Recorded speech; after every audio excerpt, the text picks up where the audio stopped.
헝가리 유람선 침몰 사고 소식부터 전해드리겠습니다. 사고 발생 후 이틀째인데요. 헝가리 당국이 구조, 수색 활동을 벌이고 있습니다만 좋지 않은 날씨와 불어난 강물로 어려움을 겪고 있는 걸로 알려졌습니다. 헝가리에 도착한 우리 정부 신속 대응팀이 본격적으로 구조에 투입된 만큼 기다리는 소식이 하루빨리 전해지길 바랍니다. 헝가리 교민 이전영 씨 어제 이어서 다시 한번 연결하겠습니다. 이전영 씨.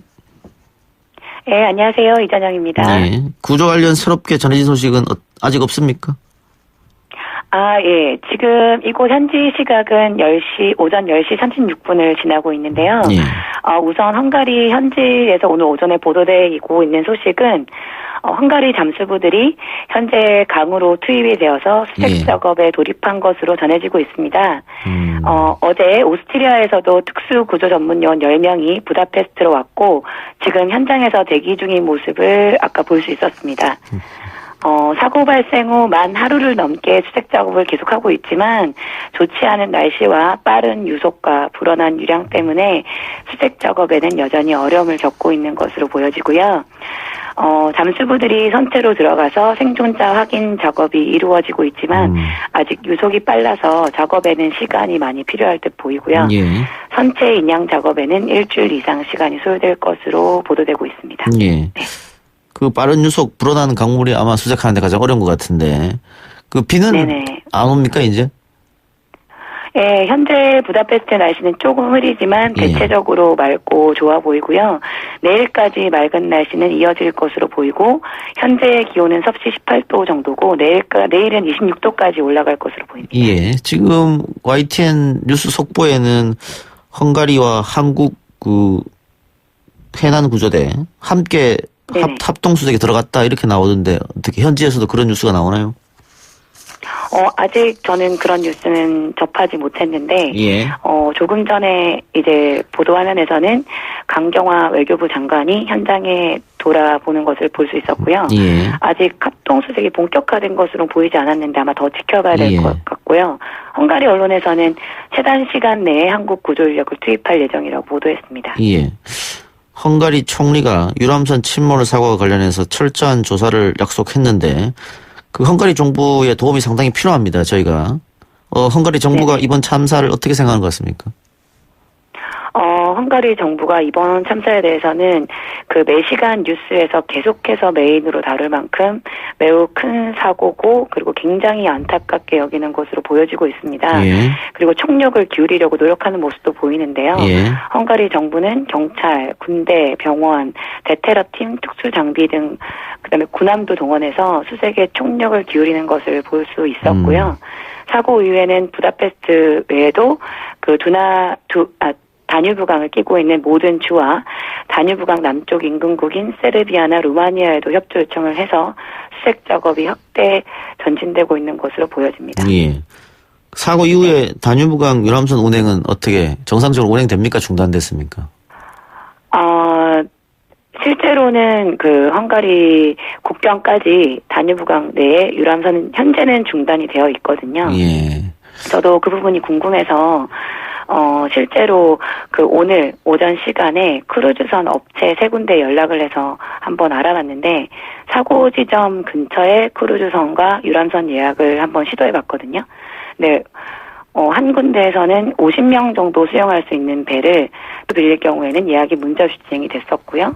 그리고 또 다른 업체에서는 강 수위가 낮아지기만 한다면 월요일쯤에는 이용할 수 있다고 했고 마지막 업체는 지금이 이제 주말이잖아요. 주말 예약도 가능하고 시간대도 마음대로 고를 수 있는 정도로 일단은 현재 유람선 업체는 운행이 계속되는 것으로 보여지고 있습니다. 사고 원인 규명은 어떻습니까? 조사가 당연히 되고 있을 것 같기도 한데. 네, 사고 원인 규명에 대해서는 일단 현지 언론사 24H에 따르면 임레 호르바트 헝가리 해운협회 사무총장이 75년 만에 최악의 선박사고며 명백한 인재로 보인다고 얘기했다고 전해지고 있는데요. 제가 느끼기에 현지 전문가들은 사고 원인 보도에 대해서는 굉장히 신중함을 보인다는 느낌을 받았습니다.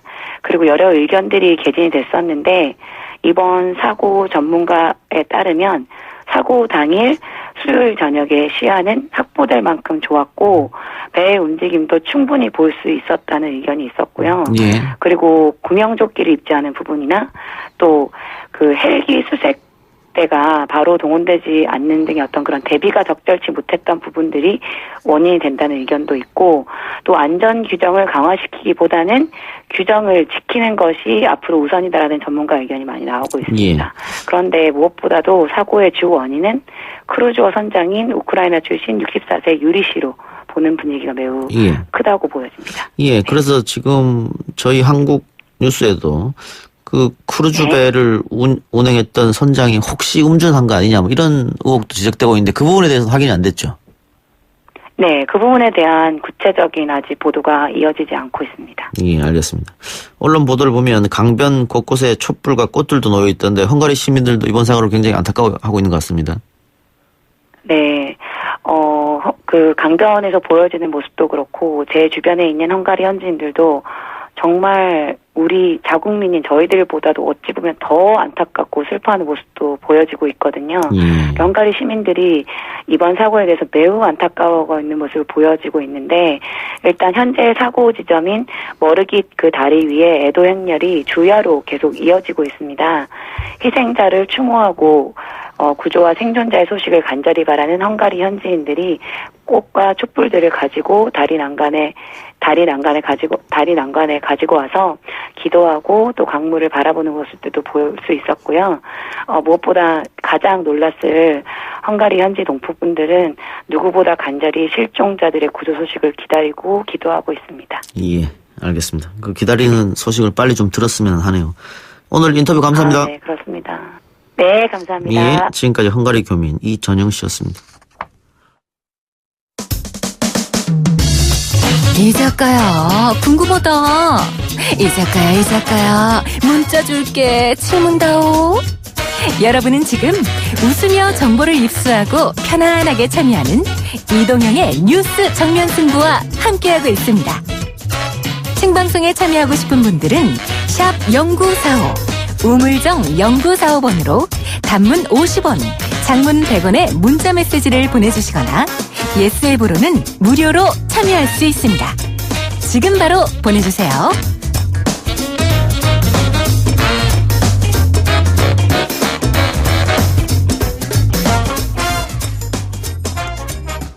이어서 북한 관련 뉴스 잠시 해보겠습니다. 김영철은 숙청, 김혁철은 처형, 김여정은 근신. 오늘 한 일간지가 북한 소식통을 인용해 이런 내용을 보도했습니다. 청와대는 섣부른 판단이나 언급은 적절하지 않다면서 조심스러운 반응이었는데요. 이 뉴스를 어떤 관점에서 봐야 할지 전문가 의견 들어보겠습니다. 세종연구소 홍현익 외교전략실장 연결합니다. 실장님. 네, 안녕하십니까. 예, 하노이 북매담 관련자들에 대한 숙청 보도 어떻게 봐야 될까요? 네, 저도 아침에 그 신문 보고 깜짝 놀랐는데요. 일면 탑 기사로 그게 올라와 있는데, 예. 과거에도 최룡해가 뭐 혁명화 과정 들어가고 그랬을 때 혁명화 과정 들어간 거 맞지만 완전히 뭐 처형되거나 뭐 숙청됐다기보다 몇 달 근신하다가 다시 지금 2인자로 완전 2인자가 됐잖아요. 예. 그래서 약간 뭐 근신 중이라는 정도는 맞을 거라고 보여지는데, 왜냐면은 뭐 북한의 최고의 지존이고 오류를 범해서는 안 되는 수령이 오류를 범하게 만든 죄가 크다라고 하는 그런 체제 논리상으로 상당한 좀 정치적으로 좀 어려움에 있을 거라는 건 분명히 이제 그 추정이 가능한데요. 그런데 기사를 가만히 보면 그냥 대북 소식통이라고 돼 있어요. 예. 물론 뭐 취재원을 보호하기 위해서 일부러 그랬을 수도 있는데 과거의 사례를 보면 다 총살됐다, 처형됐다 그랬는데 군인 같은 경우에 뭐 별 두 개 정도 띄고 다시 뭐 별 하나로 나타났다가 다시 별 3개가 되고 그런 일들이 비일비재했거든요. 예. 그래서 그분 지금 나온 사람들이 좀 어려움을 겪고 있을 거라는 거는 충분히 추정할 수 있는데 그러나 그 보도 자체가 사실이라고 저는 믿기는 좀 어렵습니다. 예. 특히 김혁철 같은 사람은 처형했다라고 그러는데 스페인 대사 출신의 외교관이고 요번에 뭐 책임이 있다고는 하지만 제가 볼 때는 얼마 전에는 외무성에 복귀했다는 뉴스도 나왔고 김영철 같은 경우는 당 부위원장에 임명됐고요. 당 전원회의에서. 그다음에 그 장관급인 우리나라로 국무위원이죠. 우리나라와 같은 장관급 국무위원에도 임명됐고 김정은하고 사진도 같이 찍고 했는데 과연 혁명화까지 보냈을까? 뭐 가능성은 있습니다만은 그냥 그 기사 보고 이게 사실이다 이렇게 믿기에는 조금 좀 그 근거가 좀 희박하다. 그런데 이제 우리 국정원에서도 확인해줄 사실이 없다. 그래서 일단 여당 쪽에서는 야당 쪽이죠. 야당 쪽에서는 이게 국정원이 그것도 모르냐 이러는데 제가 보기에는 국정원 탓을 하기보다는 언론 보도가 제가 볼 때는 북한 소식통 정도라면 단신으로 처리해야지 이거를 사람들이 신문 받아들자마자 딱 보이는 일면 탑 기사로 올렸다고 하는 거는 과거에도 이런 기사들 많이 나왔는데 나중에 이제 그 사람이 다시 나타날 때 우리 신문이 상당히 그 오보를 했습니다. 이런 거 사과 보도한 거 제가 거의 못 봤거든요. 예, 사과한 적 없었죠. 그러니까 문제는 예. 오늘 보도를 한 조선일보가 과거에 현송월 숙청됐다 이런 대형 오보를 썼던 그렇죠. 회사기 때문에 더더욱 그런데 뭐 현송월 오보뿐만이 아니죠. 리영길, 황병서 다 뭐 옛날에 한 번씩 오보를 냈었거든요. 맞습니다. 그래서 과연 이것이 어디까지 믿어야 하는지 저 가장 그것도 궁금해서 한번 우리 실장님 연결해 봤습니다. 근데 실장님도 이걸 100% 믿어야 하는 건 아니다 이 말씀이네요. 100%가 아니라 저는 한 40% 정도 믿습니다. 예. 그리고 그분들이 지금 그 나온 사람 거명된 사람들이 어려움에 처한 건 사실일 텐데 예. 그러니까 근신하고는 있겠죠. 예. 근데 이게 총살, 혁명화 과정, 정치범 수용소, 김성애 같은 경우에 굉장히 김정은의 총애를 받았던 사람인데, 통전부, 통일 그 책략실장으로 그 사람을 갑자기 그렇게 정치범 수용소까지 보냈을까. 근데 이제 국정원에서 대체로 정보는 갖고 있어도 정확하게 그 사람이 어디 정치범 수용소로 갔는지 이런 거는 확인하기가 상당히 어렵기 때문에, 그리고선 제가 볼 때는 어떻게 보면 좀 국내 정치적 공세성이 있지 않나. 예. 굳이 그럴 필요가 있나? 제가 만약에 그 신문사 그 기자라면, 보도는 하되 상당히 단신으로 한 4면이나 5면 정도에 조그맣게 이런 정보가 입수되는데 사실관계는 좀 더 확인해 봐야 되겠다. 예, 이렇게 예. 보도를 할 텐데, 단정적으로 얘기하는 거는 조금 좀 과한 게 아닌가. 예. 제가 기억하기로는 5월 22일자 각종 그 뉴스 일간지에 김혁철 복귀했다 이런 기사가 있었거든요. 그렇죠. 외무성 복귀했다는 예. 소식이 들어왔었죠. 그러면 복귀했다가 열흘 만에 처형시킵니까? 이것도 지금 어떤 소식을 믿어야 할지 모르겠어요. 그러니까 조금 우리 언론 보도가 예. 근데 언론이 제가 보기에는 전 기자는 아닙니다만은 서로 경쟁이 심하기 때문에 예. 만약 다른 경쟁지에서 먼저 내면 이게 물 먹는다 그러죠. 그래서 이걸 사실은 동아일보 주 기자가 먼저 이걸 입수했다 그러는데 굉장히 망설이다가 저는 주 기자 상당히 그 신중한 그 기자라고 생각하는데 예. 그래서 한 20일 자긴 머뭇했는데 다른 신문에서 먼저 낸 걸 보고 아이고 이거 이러면 안 되겠구나. 왜냐면 물 먹는다 그러잖아요 기자가. 그런데 내가 볼 때는 보도하는 것 자체는 좋은데 이게 추정이라고 하면서 한 조금 단신 처리했으면 하는 바람입니다. 예, 알겠습니다. 네. 시간 없어서 다른 거 하나만 네. 궁금한 거 여쭐게요. 지금 네. 개성공단 방북 허가가 났는데 북한이 여기에 대해서 반응을 보이지 않고 있습니다. 또 국제기구를 통한 인도적 지원에 대해서도 그렇고요. 북한 네. 침묵이 이렇게 길어지는 이유가 뭡니까? 북한은 그건 언제든지 받을 수 있다고 생각하고요. 지금은 이제 미국하고 담판을 해야 왜냐하면 대북 제재를 풀어야 되는데 예. 이게 식량 받고 개성공단 왔다 갔다 해도 이게 개성공단이 재개되는 게 아니잖아요. 예. 그 상징적 행위이기 때문에 실질적인 개성공단 재개를 위해서 우리 정부가 한 발 나간다면 받아들이겠지만 예. 그게 아니라 괜히 그냥 자기네들은 미국에 대해서 불만을 토로하는데 그걸 받아들임으로써 역시 북한이 굉장히 어렵구나. 예. 그래서 고개를 숙이는 셈이 되기 때문에 안 받는 게 아닌가.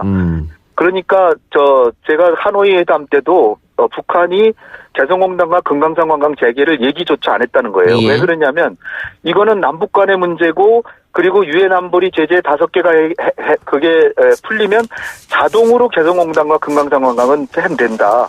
그런 정도로 북한은 큰 그림을 그리고 있기 때문에 일단은 우리 정부하고는 당분간은 좀 소강 상태를 보이지 않을까. 그렇다고 우리의 그런 제스처가 무시당한다거나 그렇게 생각하기보다는 이게 하나의 밑거름이 돼서 결국은 북미 대화를 개척하는 데 도움은 될 것이다. 알겠습니다. 그렇게 생각합니다. 예, 예. 예, 실장님 오늘 말씀 여기까지 드릴게요. 시간이 없어요. 네네. 감사합니다. 고맙습니다. 네. 예, 지금 한국 헝가리 외교장관 공동 기자회견이 열리고 있는데 생방송으로 한번 들어보겠습니다. Mai napon szeretném világossá tenni, mint ahogyan azt már megtettem miniszterasszonynak a délelőtt folyamán, hogy a magyar hatóságok minden tőlük telhetőt, és még annál is többet megtesznek a mentési munkálatok sikere, az eltűnt személyek felkutatása és a baleset körülményeinek tisztázása érdekében. A mai napon reggel miniszterasszony érkezését követően a terrorelhárítási központ körülményeinek tisztázása érdekében. 자, 앞서 말씀드린 대로 지금 아마 헝가리어로 지금 브리핑을 열고 있기 때문에 어떤 내용이 좀 발표되고 있는지는 잠시 뒤에 저희가 확인되는 대로 여러분께 알려드리겠고요. 강경화 외교부 장관과 헝가리 페테르 시아르토 헝가리 외교부 장관이 공동 브리핑을 열고 있습니다. 앞서 강경화 외교부 장관 사고 현장을 둘러본 뒤에 외교 장관을 만나서 면담을 하고 이렇게 브리핑을 할 것이다 이런 예고된 상황이었는데요. 현재 브리핑이 열리고 있습니다. 공동 수색 작업 2시간 전부터 시작된 한국과 헝가리의 공동 수색 작업에 대한 앞으로의 어떤 방향이랄지 총괄 지휘를 어디가 맡을지 수색 작업의 어떤 방향이랄지 그런 내용이 포함될 것으로 예상할 수 있겠습니다. 강경화 외교부 장관 우리 시각으로는 오후 4시죠. 현지 시각으로 오전 9시 정도에 도착을 해서 현지를 돌아보고 네. 전 헝가리 외교장관 네, 들으신 대로 헝가리어로 브리핑을 하고 있기 때문에 저희가 제대로 전달이 안 될 것 같습니다. 자세한 내용은 추후에 뉴스로 전달해 드리고요. 저는 1, 2부 순서 여기서 마치고 뉴스 듣고 다시 오겠습니다.